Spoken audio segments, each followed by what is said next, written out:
Hey there, and welcome to Exponential Next Series, A Called Generation. I'm so glad that you're here. This is a series that is, I would call it near and dear to my heart. I think I'm extremely passionate about it. If anybody knows me, my name is Carrie Williams, and I am extremely passionate about the future of the church, which is happening and unraveling right now in front of us in these very present moments. And today I have with me a friend who I would more so call family now. I've kind of adopted him into the Exponential family because I love this guy so much. Austin Rockwell is joining us, and we are going to be talking about the price of becoming. And you're going to hear a little bit of Austin's story and what he's doing now that I think is so impactful and so I think it's going to challenge some folks who are listening, and I think it's going to really encourage some folks who are listening based on where he's come from and where he is now and what he's doing and who he is.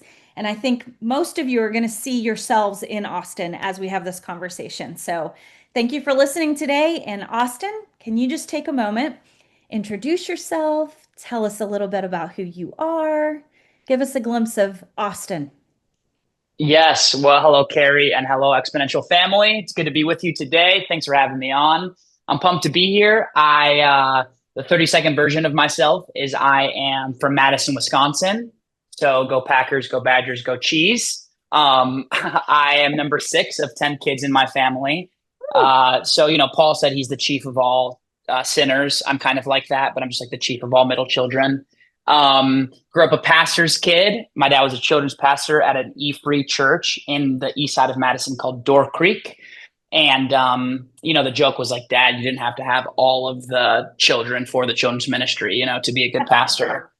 Could have left some of that to the other people, but love my big family. Five older siblings, they're all married, and the nieces and nephews are pumping out. And then four younger siblings who are wonderful and love God. And my parents went 10 for 10 raising kids who love Jesus and are following him passionately. So I don't really know what I want to be when I grow up, but I know I want to be like that, like my parents.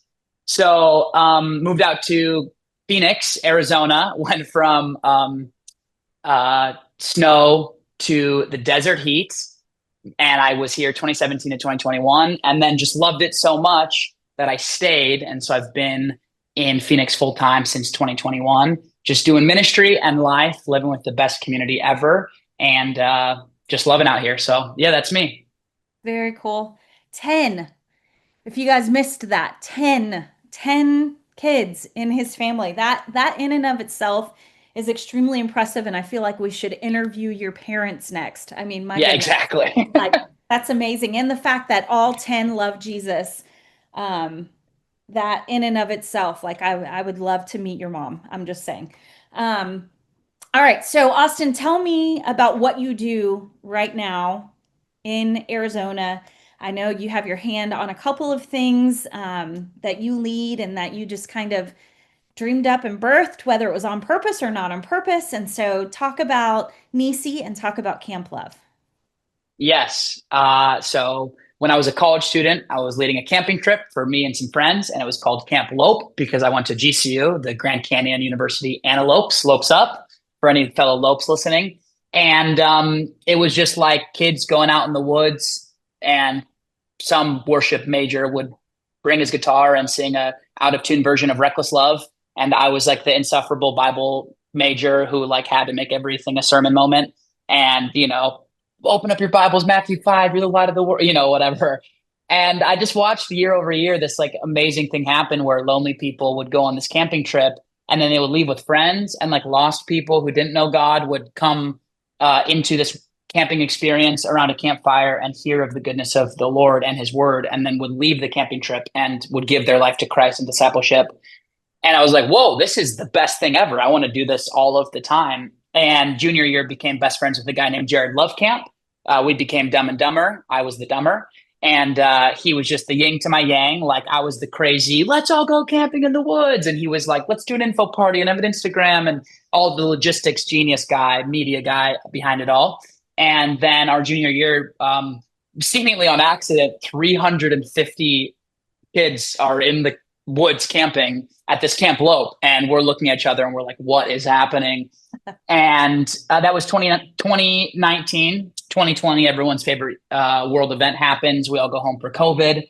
And then we come back for our senior year in September of 2020. And we just go on a friend group camping trip. So me and Jared, my friend Sarah, Vito, and we're at edge of the world in between Sedona and Flagstaff. And on that trip, Jared ended up having a seizure, passing out, had to do CPR for about an hour while a helicopter got there and picked him up to take him to the Flagstaff hospital.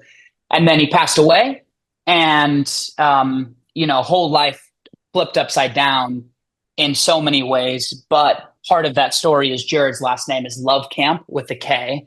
And so we renamed this Kamp Love trip to Kamp Love with a K. And so that's turned into, that was 5 years ago this September. But what started as a friend group camping trip is now a nonprofit that serves college students across the country at universities. And it's a fall 24-hour camping trip. That's kind of like Coachella, but, less drugs and more Jesus. And the spring event is a full weekend retreat at like a summer camp environment in cabins Friday to Sunday. And then the other part of the tent model, the top of it is it's 100% student led. So just like me and Jared had our lives changed by being on mission with our friends to serve our university with this camping trip, we believe that we want to do that for college students all across the country and eventually all across the world. So that's Kamp Love with a K. And then Nissi is what I would sort of say is like the local expression of the DNA of Kamp Love. And it's a college and young adult ministry in Phoenix that, like Kamp Love, uses the strategy of equipping young adults and college students in their gifts and passions to do the work of ministry. But the vehicle is just a weekly worship and word expression. So those are my two jobs and things that I'm really passionate about. I'm also a wedding DJ because every young leader needs a way to make money when you're building something. And so I DJ weddings. And then two organizations I'm really, really passionate about and excited to work alongside as I serve their board is Run with Christ, which is a isolation to integration Christian run club on Saturday mornings that's happening in 80 cities and 5 countries across the world. And then also leadership coaching and residency planting organization called Leadership Pathway with Dave Miller, which is how we even got connected through the legend of Dave. So those are the things that I do and that I'm really passionate about. Yeah, I love it. And for those of you listening, Will with Run, say it. Run with Christ. Why? I can't. Run with Christ. Will is going to be on another episode. And so make sure you tune in to hear a little bit more from him. And Austin introduced me to Will. Dave introduced me to Austin. So it all comes full circle and it's super fun. Okay, so we're talking about the price of becoming, and we're talking about calling, and you're a young man who I would probably say is multiplying more disciples than a lot of the church leaders that I know. I may have just ruffled some feathers by saying that, but it's absolutely the truth. So here's what I want you to talk about. I want you to take us back to the season when the birth of Kamp Love started and the pain of those moments, because you told the story of your friend and how you changed the name and then you kind of continued on. But there was a season there right in the middle where it wasn't so simple and easy. And I want you to tell us a little bit about the journey and what it was like to walk through that grief and still sensing God calling you forward in the middle of all of that. Yeah. So Jared had passed away. He was in the hospital from Saturday night to Tuesday night. Tuesday, we come back to our campus. 2,000 of our classmates on our campus gather in this field in the middle of campus and just pray. And Jared's parents are on FaceTime from the Flagstaff Hospital. We're all full of faith. We're believing God to heal Jared. And this is just a moment where, I would call it putting feet to your faith. We were just in it, having faith for God to move in a powerful way. And then we wake up on Wednesday morning and Jared's parents FaceTimed us from my friend Broder's house. And told us that Jared had went home to be with the Lord. And my whole world was flipped upside down. And it was like this moment in that living room. There was about 20 of us watching Jared's parents on the FaceTime. It was like in that moment, there was a choice to either press into all of the things that I had believed up until then, or to let this moment be the reason why all of those things wouldn't be true. And some people use language like deconstruction and then reconstruction or whatever it is. And that's what I would say was happening. Um, Not in a cultural sense or whatever, but I just had to confront God himself in um, are you who you say that you are and that others say that you are and that I have said that you are for all of these years. And Christians will say some odd things to you when you are deep in pain and grief. Like, this is God's plan. It'll be okay because fill in the blank. And they all meant well, but the theology just gets wonky because they were like, well, God works all things for good for those who love him, as if like that's going to be the thing that carries me through, which is a truth. And I'll talk about that verse in a second. But what it felt like from Christians was like a band-aid over a deep wound. It was like a temporary verbal fix to an actual real thing that was happening in my soul. And I didn't really need a texted Bible verse. I needed someone to like come to my bedside and bring me groceries because I hadn't left my apartment in 5 days. Or I didn't have the energy to book a haircut and drive myself to it or whatever. And so I had gone to this worship night called Backyard Church. My friend Zach Correa was leading this movement. It was like during COVID, so there wasn't a lot of opportunities for young people to gather. And so they were doing this thing, and it was like a 45-minute drive in the East Valley of Phoenix. And me and my friend Vito were living in this room on this like crickety bunk bed that we had bought off of Facebook Marketplace. And it was a Sunday night or afternoon. We had went to church, came back, and just were in this like deep depression, grief, sleep kind of thing that was common for those months leading after Jared's passing. And I had told my friend that I was going to come and support him at this worship event, but I really didn't want to go, but I felt like I needed to go. And I'd gotten some advice from a mentor of mine, Noah Wolf, in that season, that like when I really felt like I was supposed to do something, but I knew it was maybe the grief that was keeping me back, I should call someone, text someone, pray, and do all that I can to go and do that thing. And so I was like, okay, this feels like one of those moments. I don't know why. So I kind of shake Vito awake. I'm like, let's go. I call Noah. I'm like, I don't want to go to this thing. I feel like I'm supposed to. He prays over me. I get the energy and the courage to go. We drive 45, 50 minutes. We're like 50 minutes late. We barely catch worship. And when we get there, they're singing Waymaker, which was a very popular song at that time. Waymaker, miracle worker, promise keeper, light in the darkness. And, the raw version of that, Carrie, is like, I was singing the lyrics like, I asked for a miracle and you said no, this is BS. I don't want to be here. That was the song of my heart. And I wasn't even standing up. I was sitting down during that worship song. Well, the service happened. I don't even remember what they preached on. And then all of a sudden, like, worship is happening again, and then baptisms are happening. And it would, like, as I'm watching young people get dunked in this like horse trough in the backyard in Gilbert, Arizona, I'm like, I felt like the Lord spoke to me.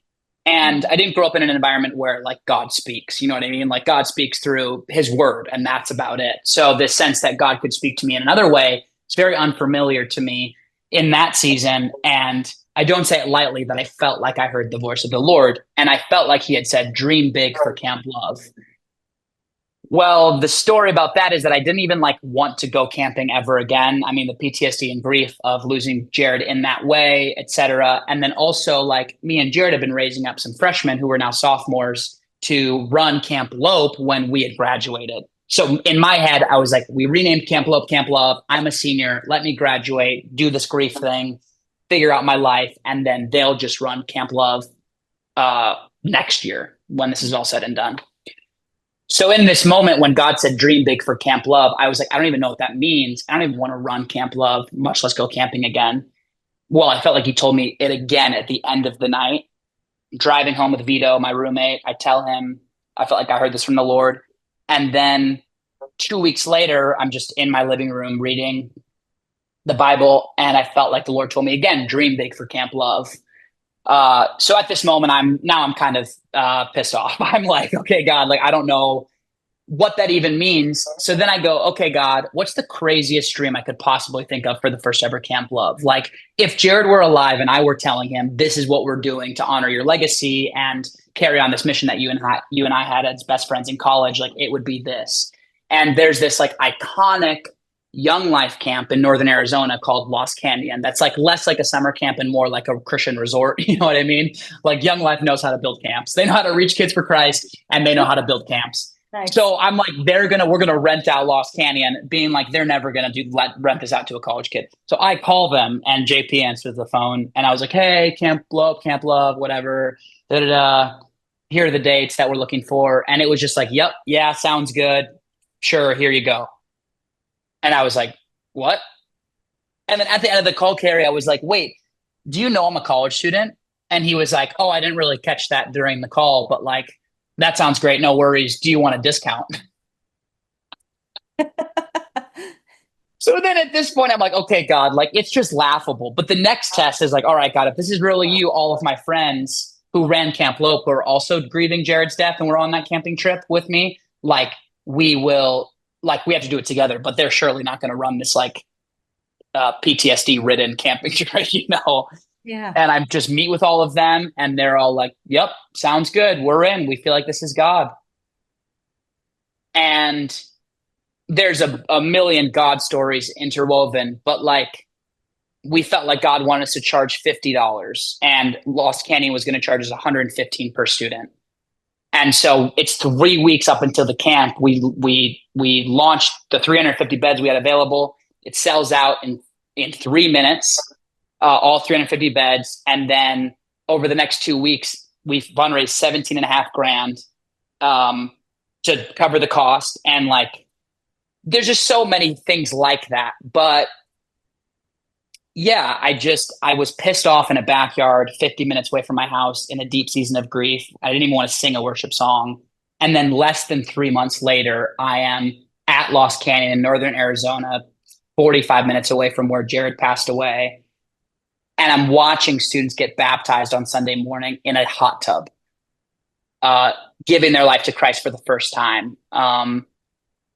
And there was a girl named Sydney who became our one, the first ever Kamp Love merch. We put 99 dots on the back of the t-shirt, and there was one missing dot. Jesus leaves the 99 to find the one.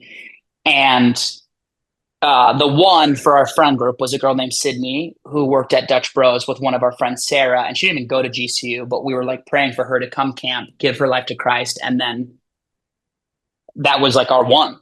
And on Saturday night, I get tapped on the shoulder. It's 1 a.m. We're all worshiping in the gym. And my friend Sarah goes, Sydney just gave her life to Christ. Mm. And then Sunday morning, out of all of the first baptisms ever at Kamp Love, she's the first one in the hot tub to get baptized. And as she was getting dunked in the water and pulled back out, I felt again the Lord speak to me, Austin, keep dreaming big for Kamp Love. This is just the beginning. Wow. So So cool. yeah, I mean, so when you talk about that story, I think it's easy for all of us to get really excited about the beauty that happened, um, yeah, and the powerful moments that happened. But you had to give your yes along the way, like you had to make that phone call and you had to go to your friends and say, "Hey, this is what I think God's saying." And you had to say yes, even if it was reluctantly. I mean, I think every person I know on the face of the earth who's heard God ask them to do something at some point has reluctantly or very reluctantly said yes, or maybe said no first and then a yes. Um, mm-hmm. and I think that's part of the price of becoming. It is giving our yes, when it's uncomfortable, when it doesn't make sense to us, when we can't see how all the dots connect, um, when we actually don't want to do the very thing that we feel like maybe God is putting in front of us to do. Um, Mm-hmm. And that's part of the price, I think. And so let's talk about the price in your life. So where you're at right now, the spaces and places that God's put you in to, disciple others, to invest in young leaders. What would you say are some of the prices that you feel like you've had to pay up to this point, and why were they worth it? Why were they worth it? And this is okay to be really honest and, Yeah. totally safe space for that. Yeah. I think of Paul's admonishment to Timothy, where he says, don't let other people look down on you because you're young. Mhm. And ever since I was in fourth grade, people were speaking the word leader over me.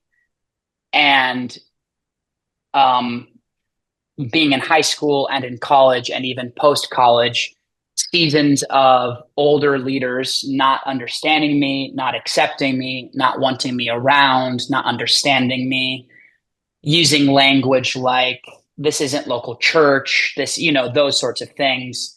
When honestly, the whole time I've just been wanting to submit to God's voice and to um, his leadership and what he has. And I've along the way asked so many people in so many different ways, hey, adopt me, understand me, coach me, shepherd me. Like, God has given me all these things. There's a bunch of fruit, but like, I, as a leader and as a human, need to be seen and invited and shepherded and resourced and all of those sorts of things. And I think that one of the prices I've had to pay is just like being misunderstood. And honestly, part of the work that God's been doing in my life over the last 8 months has been receiving God's love for myself in a way that I have never before, while also deconstructing the belief that I had to earn God's love and other people's love and approval. Mm. And self-awareness is a gift that young people can give themselves through inviting voices into their life to speak powerfully to them. But self-awareness, my self-awareness paired with my receiving love from humans Mhm. and wanting to earn God's love and other people's love and acceptance turned into self-consciousness. And that produced something in me that said more ministry and better ministry and doing ministry in a way that everyone around me puts their stamp of approval on means that I'm doing a better job or something.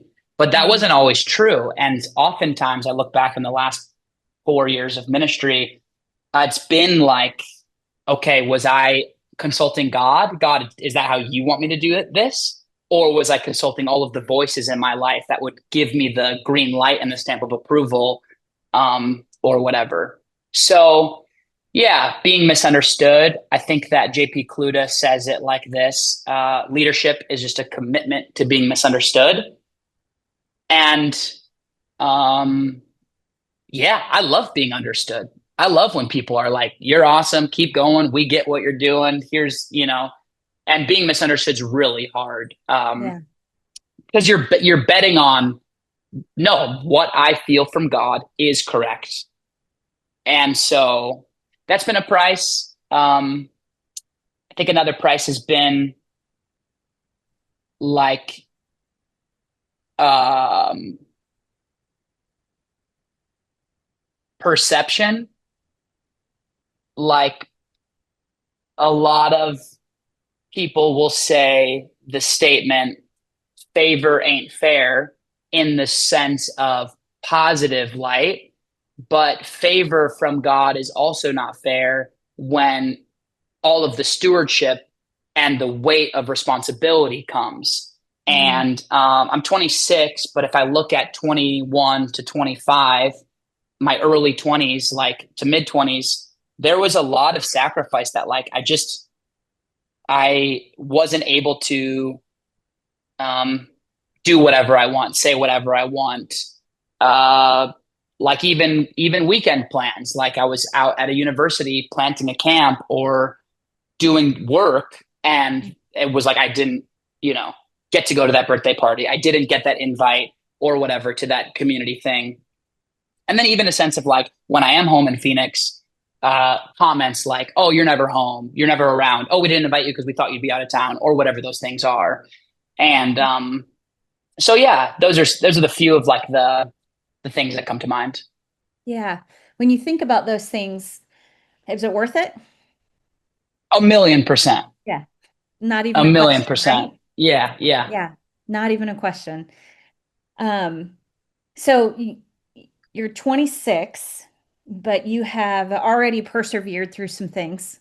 You know, you've got some perseverance under your belt, which I think anyone who says yes to God, um, you're going to end up having to have some perseverance, whatever that looks like, whatever career path that is, whether it's vocational ministry, whether it's an entrepreneur, whether it's, you're walking dogs for a living. I don't care what it is. There's going to be some perseverance that has to be involved. Um, it's just part of life, but it seems like with the Lord, even more so because um, I feel like the majority of us who have a relationship with Jesus ask to be more like him, which, Hmm. by the way, is probably the most dangerous thing you could ever pray, because he says, "Okay, I will make you like me," and and that means there's a lot of work that happens internally, and a lot of times that happens through what's happening to us externally, right? Like Hmm. there's perseverance that's built. There's a reason there are scriptures around all of these, trials and those kinds of things. So, um, in the seasons when you've had to persevere through some things that maybe were just felt more like work, you mentioned working on the weekends and not doing um, what have you, what would you say is kind of your stake in the ground that has allowed you to stay persevering through just the muck? When it's like, man, I feel like I'm in a ditch, or man, I've had yet another person misunderstand me. Yeah. How have you persevered through those things? Um, it's really been God's voice. Mhm. It is wild. I track back any time where I'm like, I'm gonna quit. I don't want to do this anymore. It's gotten too hard. We were out of money. We're out of resources. That leader is feeling under supported, and I'm doing I'm just at the end of myself. And there's these mornings where I'll just grief sleep in until 10 a.m. or 11 a.m. or whatever, and I'll cancel a meeting or two, and I'll not keep and I'm just at the end of myself.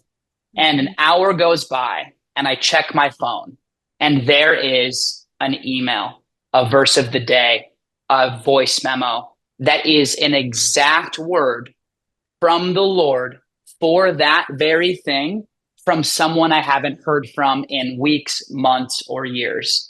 Mm. And so that has happened enough in my life that I just go, well,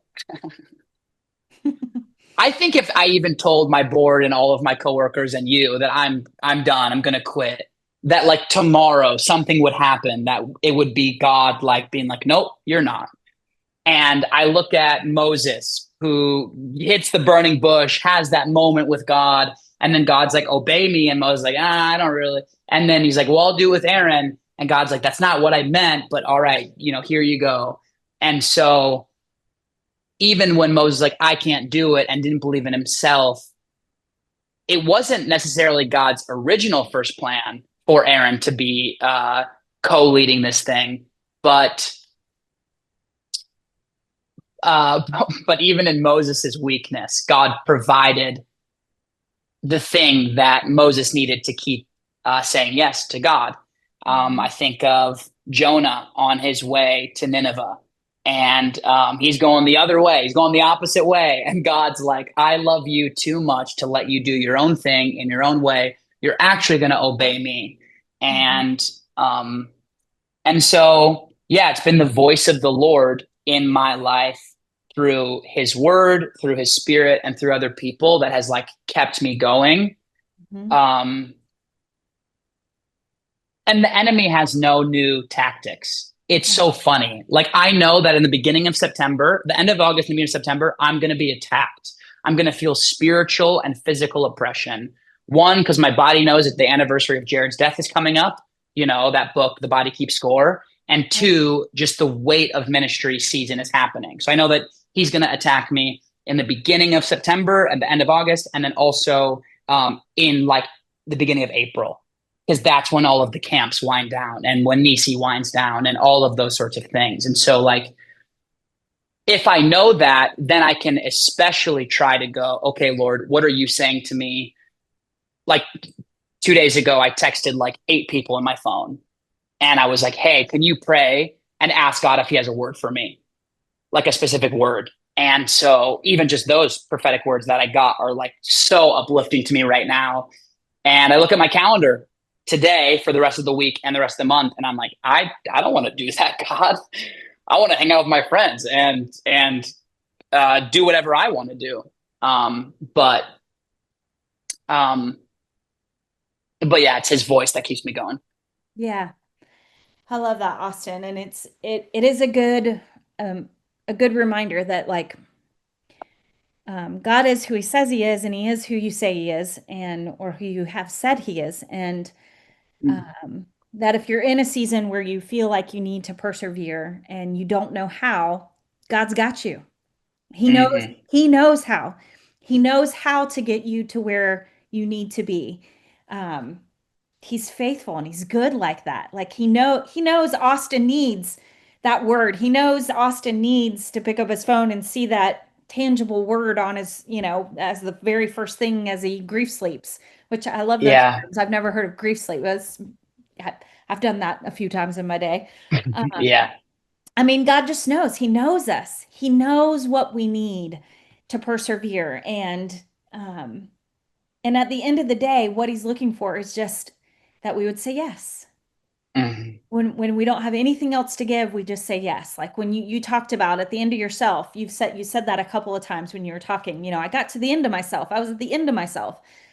Yeah, great. That is a great place to be for God to use you, is to be at the end of yourself, because Yes. that is where we become utterly dependent on the Holy Spirit and utterly dependent upon where he's leading and how he's leading and what he's saying and what he's showing us and what he's putting in front of us and our next yes. And so I want to encourage you, if you're listening and you're in that season of like, man, I don't know how to persevere through this. God's got you. It's okay. God's got you. Mm-hmm. He will get you through. Mm-hmm. Um, let's talk about um, staying connected. So you're huge on community. I know this about you. And living in community, being in community, having people around you. You talked about leaders who misunderstand you kind of at the beginning of this talk, but one of the things I do know about you, Austin, is that you do invite many people into your world and into your life that are steps ahead of you, seasons ahead of you, years ahead of you to speak into you. You open that door wide. And so many church leaders. And so I want to talk about the community part on all aspects. So tell me what gives you the most life when it comes to when we talk about community. Like what is community, Austin? Help Mm. everybody who's listening. What is community when they're, is it, hey, we met at Starbucks and we had a cup of coffee together? Is it we worshiped our faces off together? Is it we cried together in the pit? Is it all of it? Like what is community to you and why is it so important? It's a great question. One of my favorite topics is community. Um, And as a raging extrovert, I've just spent my years like if people when I'm in a room full of a ton of people, there's something inside of me that just goes, it's like the Energizer Bunny, and I'm just ready to go and chat with everyone, and I want to touch point with it. And so, community has been a really interesting topic for me as I've processed throughout. What's community in high school, and then in college, and then in post grad, and then in travel world, all of those sorts of things, and 100,000 college students are moving back into school between ASU and GCU in a 20-mile radius in Phoenix, Arizona. And all of these students, they're saying things like, I can't wait to find community, as if it's like it's a treasure hunt. It's like, where's Yeah. community? And what I say to them is, hey, what would it look like to not find it? Like it's like treasure on a treasure map, and it has all these like, well, I got to go to this young adult thing, and then that church, but that church didn't have my vibe or my group, or I got to be a part of this club or whatever. I got to find it. Versus what would it look like to build it? Because Mhm. everyone has their best friend from someone who first extended a hand and said, "What's your name?" That's And right. so people seeing themselves not as community receivers, but as community builders, Mhm. they will then in turn receive community. Mhm. And I've had to learn, Carrie, in this season that that looks different than other seasons, Mhm. because I'm not in the same place every single day for the entire year. In fact, most weeks I'm on a Frontier Airlines plane to a city somewhere in America where I might find community in point A, point B, point C, whatever. But uh, when I get back to Phoenix, not only am I feeling like maybe none of those people really know me, or maybe it's easy for me just to show up as my best self, performative Austin, ministry Austin, whatever, uh, but who's like with me at noon after a brief sleep or whatever. Yeah. So for community for me in this season has looked like really intentionally inviting people in to speak into my life, both people in different states and in different seasons, older, a little bit older, my age, younger, etc. And then just being really real with where I'm at. Hey, this is something I'm currently going for. Will you pray for this? Hey, I know that when I get back from this trip, I'm going to really need people around me. Will you just come over to my apartment and hang out? Um, so, um, so yeah, and then I'm really passionate about mutual submission to the Holy Spirit. There's a Mhm. Proverbs that I just read. I wish I had the reference memorized, but it says like a war isn't won without many advisors. And Mhm. so I'm like obsessed with getting like advice from people who, when I look at their life, I'm like, I want to be like you when I'm older. You know what I mean? Yeah. Um, so one of those seasons right now is that like I want to be married one day, but there's this block in my life where I haven't been around a lot of people who are married, who like I want their marriage, or I want to raise kids the way they're raising kids, or they're in ministry and their kids still like them, or whatever it is. And It's you know, important. maybe some pastors' kids trauma coming out here, Yep. but like I'm really intent. I was on a call with a guy who's discipling me right now. He's in Texas, and he was dropping his kid off at soccer practice while we were on the call, and his kid interrupted and said something, etc. And he goes, "Sorry, 1 second." Answered his kid. I could hear the way he was talking to him, and then got back on the phone and said, "Sorry about that. Where were we or whatever?" And I just paused and I said, "Hey, just so you know, first of all, thank you for being someone who's committed to discipleship and relationship on the way, because I actually want to hear the way that you talk to your son. Um, Yeah. because it's healing for me and it makes me want to be a dad more one day and those sorts of things. So, Mm. anyway, that was a lot. Is some of that helpful? I don't know if Yeah, it's that's, good. That's all good. You just confirmed to me. My daughter and I are going to write a book about, she's a PK, right? She's a pastor's kid. And yes, so I want to write a resource that helps people understand here's yes, what we did well and here's what we did really not well. sure. We'll write it together. We're writing it together, Austin. So that's scary because Amazing. I've told her, like, be real honest, Like we want people to learn from what we did well and what we didn't do well. So yeah, it's a thing. So yeah, community. I love that you talked about being a community builder, not a community seeker or finder, but builder.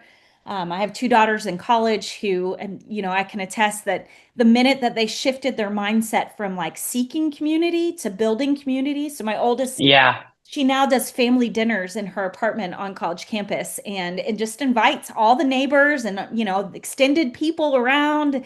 Just come in. We're going to make pizzas tonight. Come in. Yes. Yes. Family dinner. And so she's building the community that she had longed for so long. And so Yes. I think it's very it's true and it works and it's real. Okay. So what would you say? We're going to wrap up soon, I promise, but what would you say to a leader who's struggling right now or questioning their calling? if they're like, man, I'm just not sure, I don't know, they're just struggling with it or they're questioning it, what would you say to them? I would say that they are in good company because anyone who has ever made an impact for God and with God has questioned their calling. Mhm. I would say that the voice of the Lord is more of a whisper than it is a loud shout. And so anything that they can do to quiet the voices of other people and other things and get close to the voice of the Lord, they should do that. So for me, that looks like leaving my phone in my apartment and walking 200 feet out the door to the coffee shop that's right outside my apartment, Lux, and just opening his word and any book that I might be reading and with a blank piece of paper and just saying, God, what do you have to say to me about this thing that a bunch of things here lie to me about? Mhm. And so that's one thing that I would say. And then the other thing that I would say is that if they don't currently have someone in their life that is older, that they want to be like in ministry, speaking Mhm. into them on a regular basis, that's not their fault that they don't have that. In fact, I think that the older generation needs to be the pursuer of the younger generation, That's right.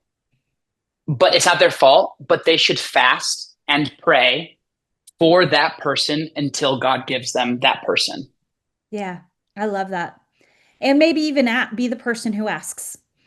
Many times in my life, I have not had that person, and Mm. I have prayed and then sought them out, and then just Yes. asked them, just went to them and said, "Hey, this is what I would like. This is what I need." And um, I've never been turned down. Not one. Actually, one time I was turned down one Mm. time, but that's fine. It was okay. It wasn't the right person. No problem.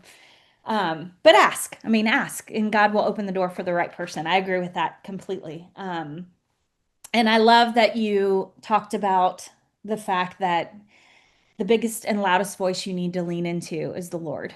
Um, Mm. Wise counsel is great. Friends, great. They're trustworthy, good.